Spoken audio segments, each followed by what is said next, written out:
Hi friends, কেমন আছো সবাই? এই তো বৃন্দাবনের পথে রওনা দিলাম। সবাই প্রার্থনা করবেন যাতে ভালো মতন ঘুরে আসতে পারি।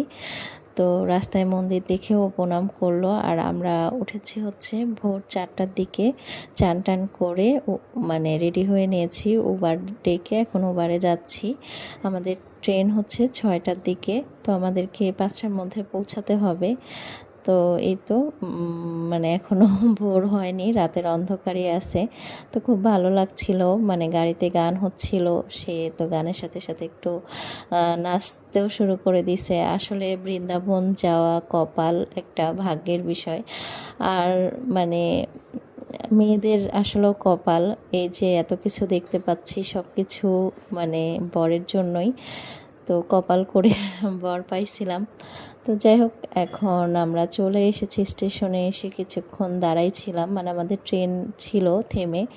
তো এই তো উঠে বসে পড়েছি, আর ট্রেন চলা শুরু করে দিয়েছে। এটা ফাস্টার ট্রেন ছিল, তো কিন্তু একটু লেট হয়েছে কারণ অনেক কুয়াশা ছিল বাইরে। ওই দিন একটু আবহাওয়া ঠান্ডাও ছিল।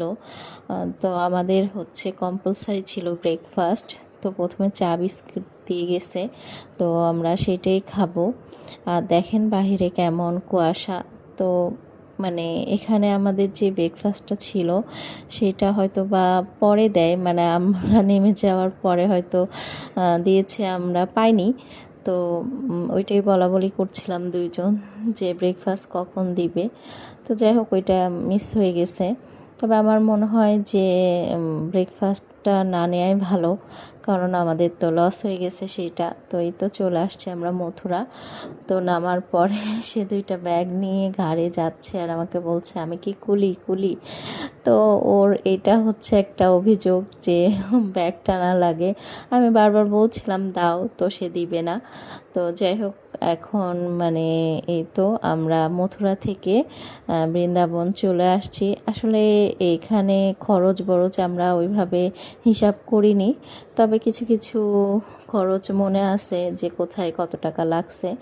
তো আপনারা যদি কেউ জানতে চান তাহলে জানাবো। তো আসার পরে সকালের নাস্তা করলাম, আমি আলুর পরোটা নিছি, আর ও নিচে হচ্ছে ছোলা ভাটোরা। আর এই কয়দিন তো এখন নিরামিষই চলবে। আর দেখেন কার সাথে দেখা, মানে এখানে রাস্তায় রাস্তায় বান্দর। তো আমরা এখানে হোটেল ঠিক করছি। তো হোটেল ঠিক করে তারপরে যাব হচ্ছে মানে বৃন্দাবন মন্দির দর্শনে।